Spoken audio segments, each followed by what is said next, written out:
What up guys, Jufti here, back at it again with another video, and today we are going to review the Japan Historics 2 set. Yes, I know my exams are ongoing, but I recently pre-ordered this car and after 1 month I finally received the set. And okay, wow, I have lots of things to say about this set right here. So today's video, I have no idea how long this video is going to be, but I will break it down into 3 parts. First part, I'm going to review each individual car. Second part, I'm going to review the whole set as a whole. And the third part, I'm going to talk about the hype. Like, does the set live up to the hype? A lot of people went crazy when they heard about this set going out. So I will be talking about that too. So alright, without further ado, let's take a closer look at these cars. And what does Drifter think of the cars? Well, let's find out. Alright, so here are the cars. I've laid them all out. And yes, I have open them beforehand so that I can open them more easily and not struggle on camera. So alright, without further ado, let's review the cars. Okay, you know what, let's start with number 1. Number 1, the Datsun Bluebird 510. I think this will be the highly sought after in this series, although it's not my favorite. It's a gray color with like ghost decals. You can see right there, Datsun and stripes. I'm not really a big fan of gray color I think most of you guys already know that. But I will say this one looks nice, very cool. Front and rear light tempos. Yes, all of them do get the front and rear light tempos. They did change to the square card, so you could say like these are part of the pop culture line. Sort of, yeah, you get the idea. So yeah, and it does have the roll cage, the red roll cage. Check that out, pretty cool. And oh, let me check one thing right here. Oh yes, there is a variation where it says Datsun Bluebird S10. There is an error for this car, and that goes for crazy prices, so you had to check on that one. So this car overall, pretty cool. Deep disc spoke wheels, gray paint, gray decals, front and rear light tempos. Very nice and simple decals. Nothing more to add. And as for the car art, it's pretty cool. The car art is really cool. Like, actually, if you ask me, look at this car. The car is very bland, but once you put it in the card, oh boy, the card art just... Oh, look at it. It's awesome. I think actually, in fact, I think if possible, I might get myself a second set just to keep them carded, because the card art, I have to say, is just really, really beautiful. Don't worry, I'll talk about the card art more later on, but for now, this is the Datsun Bluebird 510, and so far so good. The car is pretty cool. Next, number 2 on the line is the Mazda RX-3, and I think this one is the least favorite from what I've heard. Like, from what I've heard from my friends and from what I see on Instagram, most people like the Datsun Bluebird 510. But anyways, here's the RX-3 with the orange paint, front and rear light tempos too, and the window grille details. Some of the cars in this line have window grille details, while some of them don't have, which is kind of strange. But yeah, all of them do have Grady sponsors on all of them, and yeah, that's pretty much just some small sponsors on the sides of the car. So front and rear light tempos, metal on metal, and yeah, pretty simple. Nice orange paint, although I think orange doesn't really suit this car. That's my opinion, but it's alright. I dig it. Alright, so next on the line is my favorite, the Nissan Fairlady Z. Alright, so let me put it back. Here it is, and I think the car art, the angle of this car is the best among all of them. It's like a low angle, the car is turning and whatnot, looks pretty cool. So check this out. Here is the car with the yellow paint. It's not too yellow, it's not too bright. It's just a really cool shade of yellow, like a light yellow paint, very nice. And this casting overall is pretty cool with the white Omni body kit, you can see right there. And check that out, the front and rear light tempos. Pretty good to see this with detailed rear and front light tempos. That's pretty nice, so check that out. I think this one is the only one among the set where the base is painted yellow. I think they do have to paint the base yellow because the base does stick out to the rear and the front bumper of the car. So if they didn't paint it, yeah, it will look kind of weird. So it's pretty cool. It's like very nice. The whole car is yellow. You gotta like that one. And yeah, that's pretty nice. Side window details too as well. Alright, number 4 on the car is a new casting, the Nissan Laurel 2000 SGX, and it's green. You guys know green is my favorite color. And I check this out. This is the only one among the set where it has the rear view of the car for the card art. So yeah, that's pretty cool. It's like the rear view of the car. Like, that's pretty cool. Very nice.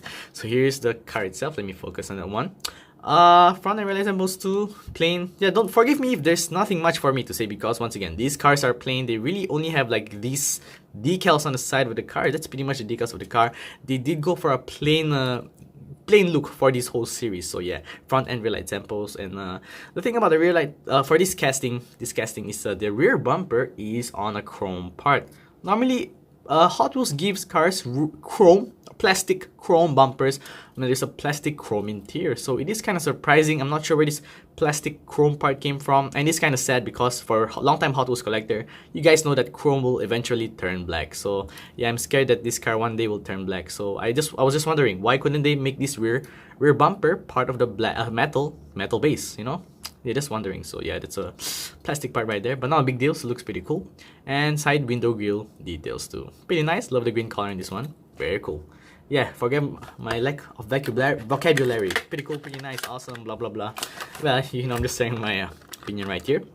And last on the line, 5 out of 5 is a Nissan Skyline C210 right here in purple. I'm assuming this is what the collectors or car enthusiasts call the midnight purple. I mean, I do know that the Skyline, like the GTRs and whatnot, they have a factory color called the midnight purple. So I'm not sure whether Hot Wheels was going for that when they made this car, but the purple does look on this. The purple looks nice on this car. Look at that, the real light tempos. They're printed all right, I guess. Like they have the treatment they normally give in the entertainment series. You can see it's a bit fuzzy than usual. If you were to compare it to the car culture series, for example, from the Cars and Donuts from the Subaru right here, you can see it's clearly printed on the rear right here. But if you take a look at here, right here, it's fuzzy, you know, the one that you normally see on the entertainment line. So yeah, I just wanted to point it out. Not to say bad, but I'm just saying that it's fuzzy, you know. It would have been better if they gave it the same tempo treatment they normally do on the car culture series, you know, clear real light tempos. But hey, I'm not complaining right here. Back to the car. Very nice purple, nice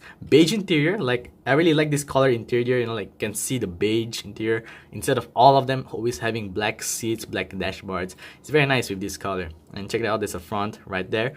Very, very nicely detailed. So here are all of the cars as a whole. The cars are pretty nice variation of colors right here, very colorful, and I'm glad that they gave the front and rear light tempo treatment for these cars. It is, for me, I would have preferred if they had the same racing sponsors that they did for the Japan Historics 1 series right here. But yeah, they didn't have the front and rear light tempos. But once again, it would have been cool to give some racing sponsors for these cars. And the set as a whole, alright, the cars individually, they're very nice. But the set as a whole, it is kind of weird. The first thing I noticed is for the carding, for the Nissan Fairlady Z, it is the only one with this extra blister protector right here. The rest of them don't have this. And it's kind of weird why Hot Wheels gives some cars extra protection while some of them don't. So that's one thing I wanted to point out. The second thing is the Datsun 510 is the only one with racing decals. So although I said that I wanted some racing decals for these cars, not just the front and rear light tempos, yeah, the Datsun 510 has some racing decals, but it's the only one among the set that has racing decals. If you take a close look, all of them, once again, they all have the plain treatment and only the side sponsored tempos. But what the 510 has some stripes on the roof right here, and the iconic Datsun logo, decal racing stripe or whatever it is on the side right here. So I'm not quite sure why Hot Wheels treated the 510 more especially. I guess Hot Wheels is aware that the fans, the Hot Wheels collectors, are after the 510, so maybe they give it some extra treatment. So yeah, it is kind of weird, you know. If they're planning to, they should have kept their mind straight, you know. They should have given all of them a plain treatment or all of them some racing sponsors. Not just leave one out. It's like the red herring of the set, you could say. It is quite out of place for it only having the racing sponsors. The third thing I want to point out is, I think one of my main concerns is, if you guys take a look, this is a Nissan, this is a Nissan, and this is a Nissan. There are 3 Nissan branded cars in this set. I'm not sure why. Like, there are so many historical Japanese cars that Hot Wheels could have added, yet they chose to have 3 Nissan cars in the line. It would have been cool if they added maybe another Toyota car or a Honda car. I think there are lots of selections to choose from, yet they decided to create 2 new castings which are both Nissan cars. It's just kind of strange. I'm not sure, because I'm not sure if people are asking Hot Wheels to even create these 2 cars in the first place. I mean, these 2 new castings right here, they are absolutely gorgeous. But once again, I think it would have been cool to see some other branded cars in the lines and not just 3 Nissan cars. My fourth and last concern for the whole set are the wheels. Yes, check this out. They all have the deep dish spoke wheels, and I know that Hot Wheels created them mainly for Japanese cars like this. You know, they have the street body kit and it does suit the car body very well, like deep dish. But if you take a look for out of the 5 cars have deep dish wheels. The Nissan, this green one, the Datsun, and the Nissan. Yeah, I know, you get it. And the only one without the deep dish is the Mazda right here. Is the one with the 8-spoke wheels. And in the Japan Historics 1 series, the wheels were quite varied. We have a deep dish spoke wheels in silver. We have a black one with red trim. We have a black one with silver trim. Another 8-spoke wheels that's black, and another 8-spoke wheels that's yellow. But this time, 4 out of the 5 cars all have silver deep dish spokes wheels. So once again, the variety in this set is not so varied, if you know what I'm saying. But other than those differences that I've just pointed out, the one that I've concerned, the set as a whole is very good. I'm pretty happy to have this set in my collection. However, the final question for this video is, does this set live up to the hype? Well, let me answer that. So, does the set live up to the hype? The short answer is no, it doesn't. As much as I find this set really gorgeous, and I have to say, the card art is amazing. I think if you ask me, this is probably one of the best card art, then followed by the Japan Historics 1 card art. It is really, really beautiful.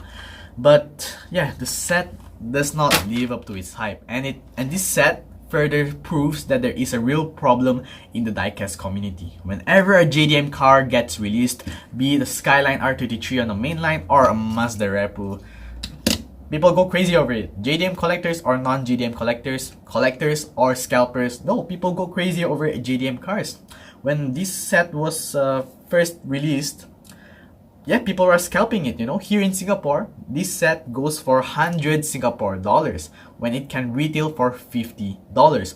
And yeah, when it retails for $50. The thing is, guys, here in Singapore, we have not received the Japan Historics 2 set yet. It is nowhere to be found on the pegs. Why? Well, if I were to speculate, it's because suppliers know that this set is really valuable, so they're canceling pre-orders for this set.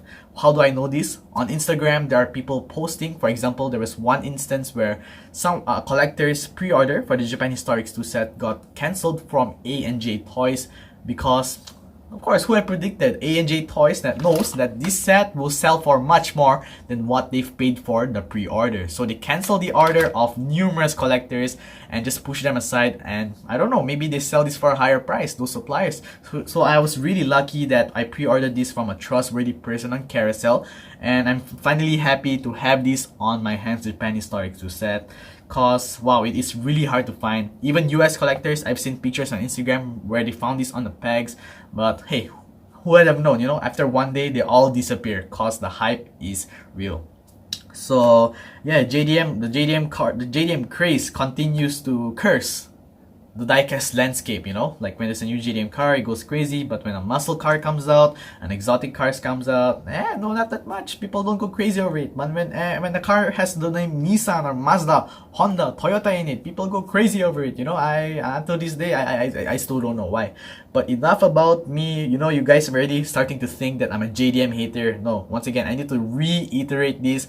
This is the thing about people on YouTube nowadays. When people have different opinions, people will get angry and then think like, oh, no, your opinion is wrong. An opinion cannot be wrong. An opinion is neither right or wrong. An opinion is what someone thinks. So, to summarize what I think the Japan Historics 2 set, absolutely gorgeous, nice card art, but it is severely overhyped. If you ask me, if you're worried of not getting this set on your hands, don't worry too much. You're not really missing out on anything. You might be worried like, oh no, everybody's getting the Japan Historics 2 set. Oh no. Don't worry, it's just another set, you know. It's just like your race day, it's just like your Japan Historics 1, it's just like your Hot Wheels Redliners, it's just like your pop culture. There are Hot Wheels cars in the end of the day, and you don't need to pay $100 for such a set, you know. Like, no, you don't have to worry about it. The set is good, but you're not missing out on anything too big.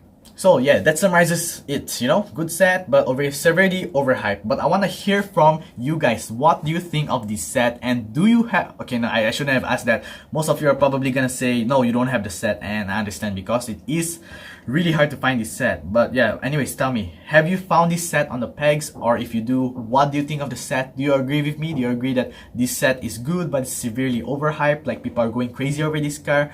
Or you disagree with me? Maybe it lives up to the hype? Well, tell me in the comments below. I read every single comment, and this video was a long one. So if you reach all the way to the end of this video, put hashtag sushi or something, in the comments below to tell me that you watched this whole video. I always take note of who watches my whole video. In one of my other video, here are some of you guys who put hashtag spaghetti to indicate that you watched the whole video. So thanks to these guys right here for putting hashtag spaghetti. They told me that you watched the whole video. So same thing, put hashtag sushi in the comment below to tell me that you watched this whole video. So yes, that concludes for today's video. I hope you guys enjoyed the video. I hope the video wasn't too bad or anything.